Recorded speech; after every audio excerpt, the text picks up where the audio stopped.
I'm here to talk about why, when you're approaching content marketing strategy, our opinion, and my opinion, is that you need a holistic approach to that strategy in order to understand the role that content plays across all of the customer touch points that your organization or your brand has with those customers.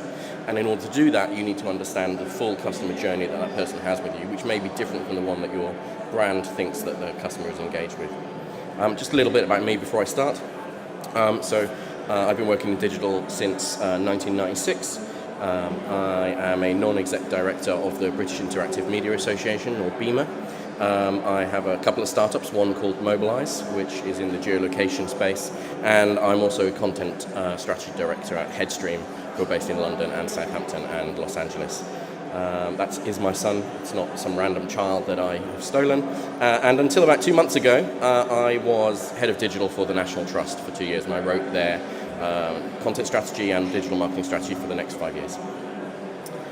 So today I'm going to talk about a few things. I'm going to talk just a little bit of scene setting of what I think content actually means for us, and sort of touch on the subject of, is content actually new? I'm then just going to dip very quickly into sort of some content trends that we see happening at this point in time, and which probably need to be aware of as you're working with your strategy. And then I'm going to talk about a bit of proofs of concept, a bit of case study, which shows how we took the principles of a holistic content strategy to life for a client and the results that brought around. It is firmly my belief that as marketers, which hopefully all of you agree that's what we are doing when we're talking about content marketing, we want to do the same things that we've pretty much wanted to do all the time with regards to marketing. And those things are pretty basic with regards to the customer. We want that customer to notice our brands. We want them to be aware of it. And the stuff we do, the stuff we create, has that core principle in mind whenever we create it. We want them to be able to emotionally relate to our brand in a positive sense, we hope. Possibly in a negative sense, and obviously that's in this day and age with social, something that happens, but we want them to be able to relate to our brand and understand and empathize with it so that they're more inclined to react to it. And that reaction is what we want them to ultimately do. We want them to act on our messages, those messages that we are putting out there. That core principle, those core principles, has not changed as far as I'm concerned with, pushing 20 years in digital marketing, and way beyond that, hasn't changed for a long time. It's just the way that we're doing things has changed. But that's still what we want to do. We ultimately want people to do something with our product, our brand, our services, whatever that might be. For me, that translates into this phrase. When we're creating content, whatever that content may be, and whatever channels we choose to distribute that content over, we want to get the right content to the right person in the right location at the right time. And what that's really saying is it's about relevance. We're not talking about one-size-fits-all type of content anymore. We're talking about content that is hopefully personalized to some degree to the person that you're trying to target it at, is hitting them on the right device at the right time when they're most inclined to react to that content.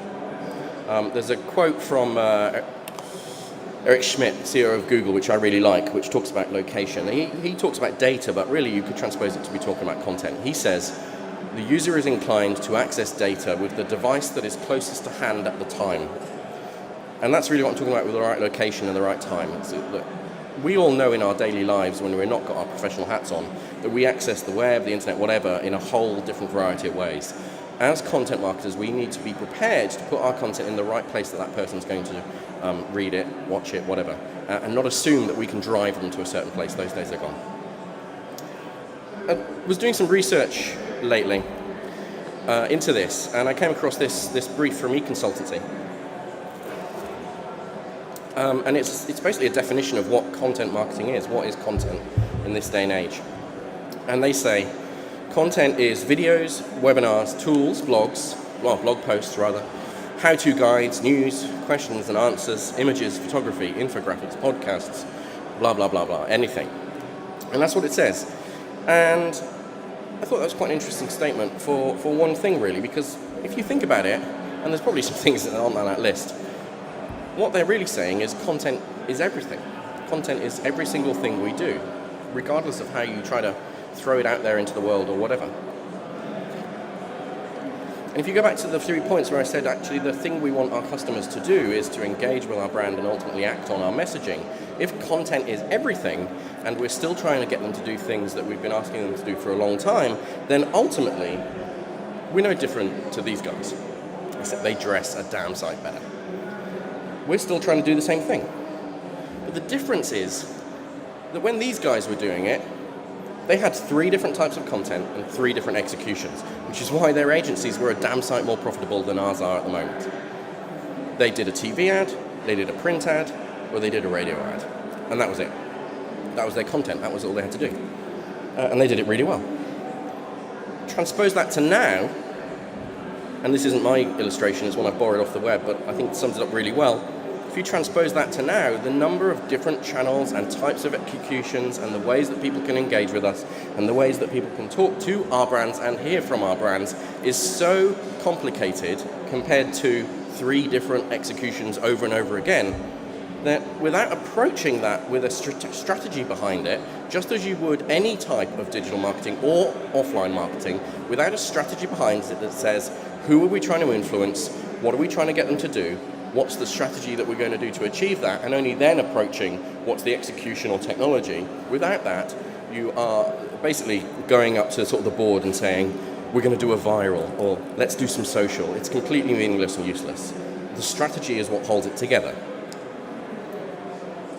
Before we go on to sort of the case study bit, I'll just sort of highlight that with some of the trends that we see coming out at the moment. And content changes often, and you'll see that a little bit here, but there's 4 key trends in content that we see influencing this in the year ahead.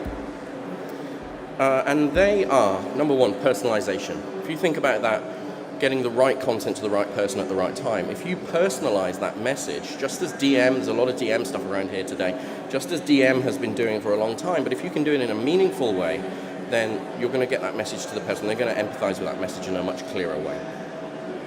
So just to show you how we've moved so much in the past few years, I don't know if anyone knows what this is, but this is the Vatican City, and the Pope is doing his, I think it's Christmas Eve.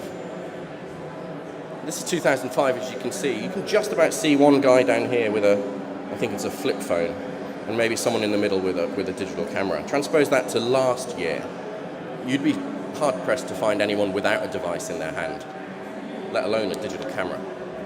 So that has changed. The world has gone mobile. We know that. We all accept that. This year, Pope again, there's a bit of a theme, but it's not like it. The selfie went mainstream, as shown by the fact that the Pope's doing it, and all those Hollywood types did that thing there as well. But what that's really saying is we're moving towards a world where the self, and we've often talked about the self as a brand, the self is becoming important to people, and that has to be reflected in the content that you're putting out there. Case in point, Coke. For a brand to basically take their name off their packaging and stick your name on it, to take advantage of the self as a brand is an extremely brave move, but one that you're obviously, I'm pretty sure everyone's aware of. And we know that 78% of consumers feel that brands that create something unique and personal for them are more interested in building that relationship to them. So if you're creating content moving forwards, then you have to think about how are you going to make that content as personal to the people that you're creating it for. And I don't just mean put their name in it and say, hello, Howard. I mean actually creating different types of content for different types of people to understand that what's right for me will not be right for a lot of you. Trend number 2 that we're seeing is around collaborative. We're in the middle of this collaborative economy at the moment, but collaborative content we see as becoming an important thing as well. One of the things a lot of people class themselves as now is foodies, and according to this BBDO statistic, 50% of millennials, which I'm surely not, class themselves as foodies in this day and age. Well, that's very good and interesting, but what does that mean for content? Well, if you transpose that collaborative economy on top of this understanding of this particular sort of niche market, when you look at things like Airbnb or you look at things like Uber, and there are others springing up all the time, these are the collaborative economy. You know, Airbnb is people renting out their own homes to allow you to take advantage of it and so on and so forth. When you transpose that over other things, you start to see things like Feastly, which effectively becomes Airbnb for foodies. what we're doing there is taking the content that people themselves are generating, all those photos that you've been taking recently of your food with Instagram and all those kind of things, transposing those into collaborative business models that are creating content that's highly relevant for a particular audience. And that can be applied to all of your whatever your brand is. Trend number 3 is about location. Again, going back, the right message to the right person at the right time. And location has a very key role in that. When I was at the National Trust, we were very aware that what someone was doing at home was very different to what they were possibly doing out and about, and is very different to what they were doing if they were on holiday, as opposed to actually at home themselves, even though they may be using the same device or the same equipment. Location is key. And there was a really good campaign, very simple idea, which was brilliantly executed recently, around content, which was for BA, which I think probably a lot of people have seen. I've seen a lot of smiles in the audiences as well. This really simple billboard, which tapped into data, which showed you the flight number and where that plane was coming from at that point in time, as that plane flew over that billboard. Lovely piece of context that would not have worked if it was in a different location, because the location was totally related to the content that was being put out there. That's an example of where that location relationship is kind of reversed in a way, because that doesn't move. But most of the time we're talking about us as individuals moving about. How do we reflect that need? That's coming to life in a lot of things. We see a lot of brands trialing iBeacon technology here. I see a stall out there talking about iBeacons as well. We've got brands all over the place doing that. In the UK, I know Waitrose have got a shop in Swindon, which is trialing iBeacon technology. And this proximity marketing and location-based sending of content to people, be it push content or pull content, is going to be a big thing. You can take that even through to the extreme, where this pizza company in the States produced basically a fridge magnet for people to get given away as a brand device, and it's hooked up to your online account. When you hit that button, it just orders a pizza straight to your house. You don't even have to type anything in. You just order a pizza and in it comes. Totally location specific, because obviously if that was at a different house, it wouldn't come to your house. And then the fourth trend that we see, everyone's talking about big data and how data is really important. For us, with regards to content around that data is really good at generating content, but the experience of what that data actually gets shown as and how that content comes to life is what's important. So there's a lot of stuff going on about infographics and how powerful they are, being still, motion, whatever that is. But the thing about them is that data is the enabler. They're only interested in that. But overall, the experience, and if you look at something like this Illy app, which I think is actually very similar to the Yelp app, the data that powers that is useless unless the experience of being able to find that content is relevant to you at that point in time. We see a lot of brands using this. We see brands like Budweiser, we see brands like Starbucks using data, but with a really well thought out content experience sitting on top. And that really comes to life the most for us when you get something like Xbox Live, which uses a content algorithm to show the right things to you, and particularly when you look at the small square there of Netflix. Whereas every single piece of content that Netflix has produced recently, most famously, names totally gone from me, House of Cards, was created around data, where they understood what their type of audience was looking for, how they could get to keep them for longer. If they got them to watch 8 hours of video in the first month, they're more likely to maintain their subscription. And they produced that show specifically to act on that data, completely data-driven content, where the experience as well was, world-class. So those are the 4 trends that we see happening at the moment. If you take those trends into account with the complexity of the environment in which we operate, you really need a plan to help you do that when everything going on around it is so crazy. That's where the strategy comes in place. A content strategy, just to sort of sum it up very neatly, is about figuring out the best way for the content that you create as an organization to help your organization achieve something. As far as we're concerned, you're not creating content for just being consumed. We aren't journalists, even though there's a big overlap between these days what journalists do with content marketing and what marketers do with content marketing. Ultimately, we are not the BBC most of the time. We're here to create content which has a purpose behind it. Be that buy something, be that empathize with something, it might be a hard sell, a soft sell, whatever it is. But it must be a business objective that we are looking to achieve. And a plan, just like when you were taught at school how to write a story as a kid, the content strategy plan figures out why are we doing this, who are we doing it for, where are we going to do it, how are we going to do it, and when are we going to do it, so that we can get that equation right of right message, right person, right time. When you look at your content strategy, You can break that content mix that you're ultimately looking to address up into 4 key quadrants when you look at that: who, why, what, where, how, and when. And those 4 quadrants are made up of the why. Why are we looking to do this? What is the objective that we're looking to do? What's the brand promise, principle that we're going to work around? What insight have we got that's helping us to understand that? And ultimately, how are we going to measure that as well? When you talk about who and what, you need to understand who your customers are. You need to understand how those customers interact with your brand or your products over the entire lifetime of their experience with you. And that may be a short period of time, or it might be an extremely long period of time. Again, at the National Trust, we were literally talking about customer experiences from effectively birth until death. It doesn't get much longer than that. So we need to understand that. How does that going to interact? We need to think about where we're going to do that, not just from the channels that we're going to do it through or the social media methods that we're going to employ, but that could be offline content. There's no reason why your content strategy has to be simply about digital content. It could be about offline as well as online content as well.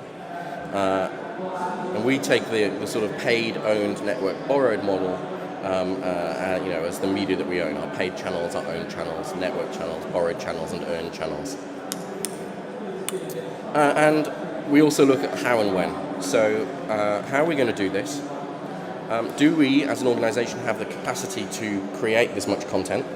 And anyone who's built a website in the past will understand very clearly that actually the technical part of building the website is generally the easier bit. And actually getting the content created in a way that's right is the bit that's often the most difficult. How are we going to get the budget to do that? Who have we got to persuade in order to do that? And what process are we going to put in? A content strategy includes all of these elements. It's not just a plan of what's going to happen on a calendar and when. It includes all of these elements holistically, as I say, across all channels. Taking those to the next step and understanding how we're going to bring that to life. When you're mapping out your content strategy plan to understand where you're going to go, you're going to break that down into several different stages. The first stage is always why. As I said before, there's a method actually that Charlene Lee, the founder of she wrote Groundswell anyway. I can't remember the name of the company at this point in time. Charlene Lee uses the POST methodology: people, objective, strategy, technology. And if you transpose technology for content, actually what happens too often is people jump straight to the content or the technology part without thinking how they're going to do it up in front. The classic thing is saying our company needs a Facebook page. Okay, why does it need a Facebook page? If you don't understand the people, the objectives, and the strategy first, then you're just creating something that's utterly useless. And the same is true of content. So first and foremost, always understand why. Secondly, you would approach the who, the what, and the where.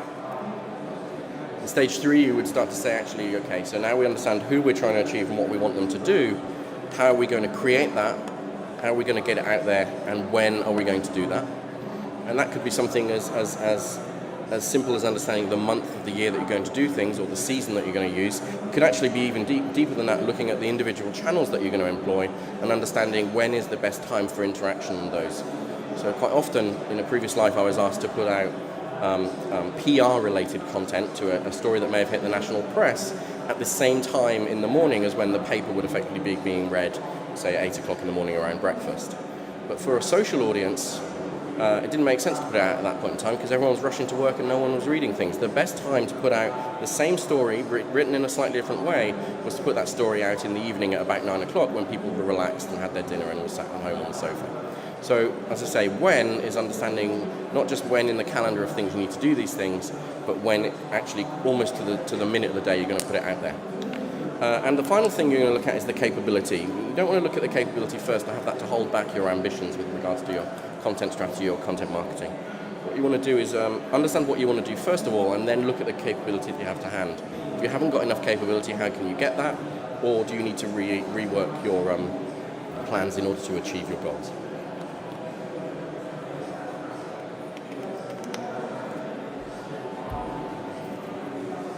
Ultimately, what that content strategy will allow you to do, and again, I got this from a white paper. I can share the name of it afterwards with you if you want. But the points were bang on for me. That content strategy allows you, actually, you're doing loads of planning, so it might seem that you're really restricted by what you're doing. But what that content strategy actually allows you to do is be more agile at the same time as having the plan in place. Someone recently told me of the 70-20-10 model, which I really like. If you think about all of the content that your organization produces, if you think, actually, let's plan 70% of that up in advance. We know exactly what's going to happen each month, say for the next 12 months with regards to content. That's already planned. 20% of it, do it on a month-by-month basis. And then that final 10%, that's the stuff that you do completely and utterly ad hoc. And for me, that model works really well. I think it's brought to life as well by, everyone will have, and probably people have talked about it today, the Oreo cookies tweet that happened in the Super Bowl a couple of years ago.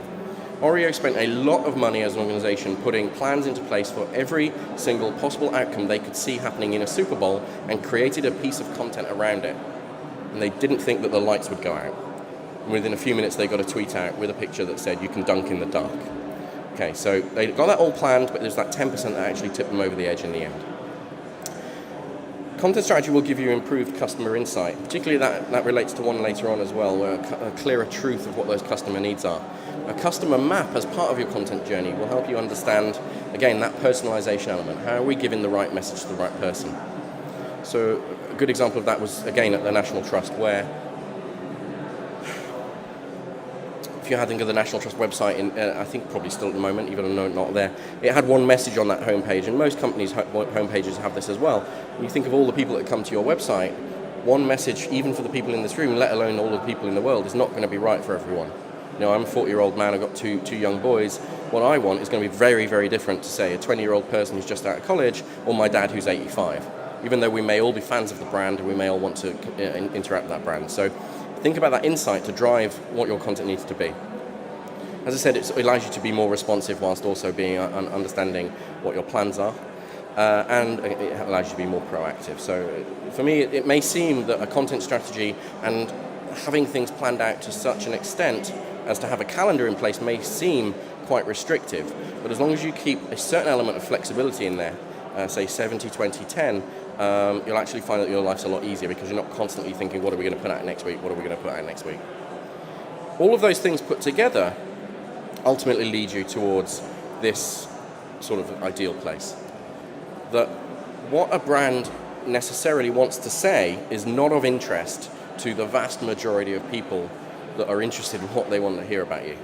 There's only a very small overlap where the message is the right message that people want to hear at that point in time.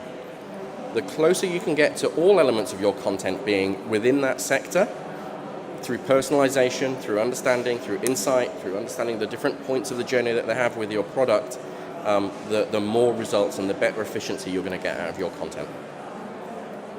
So we brought that to life with a particular client, GSK, who have a product line called GSK Nutriton.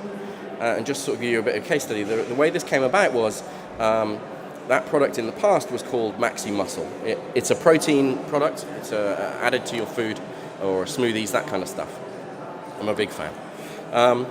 You can see is that Maxi Muscle was very, very clearly aimed at a bodybuilding, putting on bulk kind of audience. But the product itself is way more advanced than that, and that didn't really do it justice. So they wanted to move it to a different place.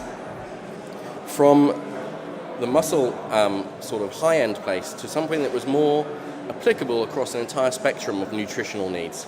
So first thing was a rebrand, but then they asked us, how does content help GSK to move the public's perception of that brand into a different place? From the lower end of the spectrum where, say, it might be just a nutritional need for more protein in your diet, all the way up to the top end where it is about high-end bodybuilding and performance and that kind of stuff.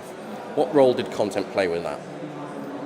The first step was to take that content strategy and understand what is it that the customer wants versus what is it the actual brand wants. So obviously these are just examples here, but the brand's needs may be around something like acquire, convert, retain, those usual kind of things that brands want to do with customers. The customer's needs might not be related to that at all. They might be to do with specific lifetime goals. They might be to do with something to do with their diet at that point in time. There might be a personal thing they want to achieve. And they may have nothing seemingly relevant to, acquire, convert, retain in that kind of context.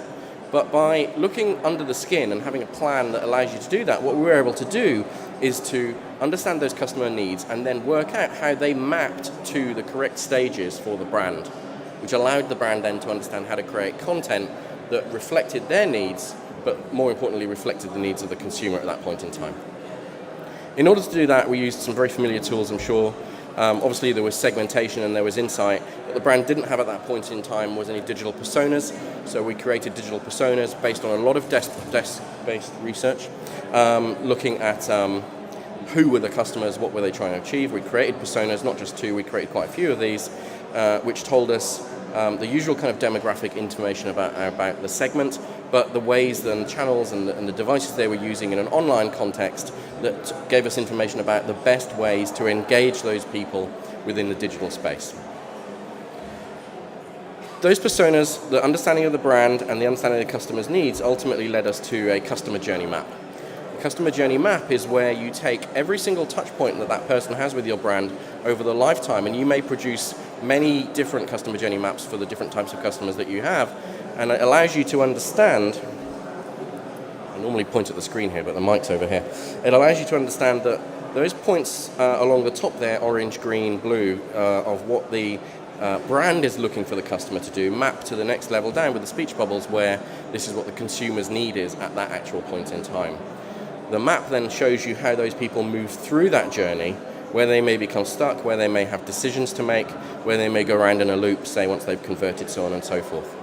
And by taking that and creating a matrix, and this is kind of the good-looking version, the ugly version is a very big Excel kind of spreadsheet, where you create a matrix of channels across the bottom, needs across the top, and within the grid you put the elements of content that you have either available or in plan, or obviously if you've got nothing available or in plan, where you have gaps. So you can build up an understanding that, say, actually, within our email channel, we've got a lot of great content at this point where the customer's looking for, say, an understanding of what the protein market's got to offer them. The company's looking to acquire someone, and we've got loads of content at that point, so that's really good. But these people up here at the end who've been using it for a year and might drop off to a different product, we've got no content up there that's going to help retain them. And more importantly, whilst we've got good acquisition content up here, for email, for Facebook, or for YouTube, we've got no content here at all. And you know what? Kathy, she really likes watching YouTube as a segment, so we need to address that need in that sector. So that matrix helps you understand not just the calendar of activity and when you're going to put these things out, but the channels and the content that you need in order to achieve all of your goals from a holistic point of view. Just to sort of illustrate how that came to life a little bit with this particular product, we ended up creating a few different things. We used a lot of programmatic media, and actually if you think about, again, those things of personalization and relevance, programmatic is a key part of that. Whether that's programmatic media buying, as in sort of this case here, be it traditional media or be it social media, or programmatic use of your website or whatever it might be, having the ability to understand who that person is and deliver the right message to them is a key thing. So we used traditional, as I say, we used social advertising as well, paid posts and so forth. We used a lot of outreach because we realized that people who were particularly into fitness and looking after their body for a healthy lifestyle were very engaged in the blogging community, and obviously, as with a lot of products, peer-to-peer recommendation is a very key thing. So the blogger outreach was done with product sampling and social sampling, so on and so forth. We also created special events because we knew that, again, if we can get those sort of key influencers involved to create content that addresses the different stages of the journey, then that content is more valuable than anything that an agency or a brand could produce by themselves. So we invited a lot of people to this is like the lab that GSK have where they test all these products out, very, very cutting edge stuff with celebrities like Dame Kelly Holmes and so forth, to create something for bloggers to talk about in relation to the product. Good or bad, by the way, obviously, that we're not talking about just the good stuff here. It's important to be across the board. What this allowed us to do, from understanding how content can be used in different areas and different times, ultimately it allowed us to increase total page reach across the entire spectrum of the activity that we were doing with the brand by 227% between January and October in the same year. Facebook post reach we actually increased by 158. Now we were using a combination of paid Facebook posts as well as organic Facebook posts, but again, in fact it's probably the only way you're going to get Facebook to do that in this day and age, by 158%. But the one that's important for me, and when I'm talking about social things, I'm not a real big believer in things like likes and all that kind of stuff. The key one is engagement. We were able to increase community engagement by creating content that really spoke to the people we were trying to reach with by 337%. be that people commenting, retweeting, sharing, whatever it is, not just basically page likes. So hopefully that's kind of given you an understanding of where a content strategy as a whole, looking across the entire spectrum of what you produce, can help you create better content with an understanding of where to best place it and how best to use it. Thank you.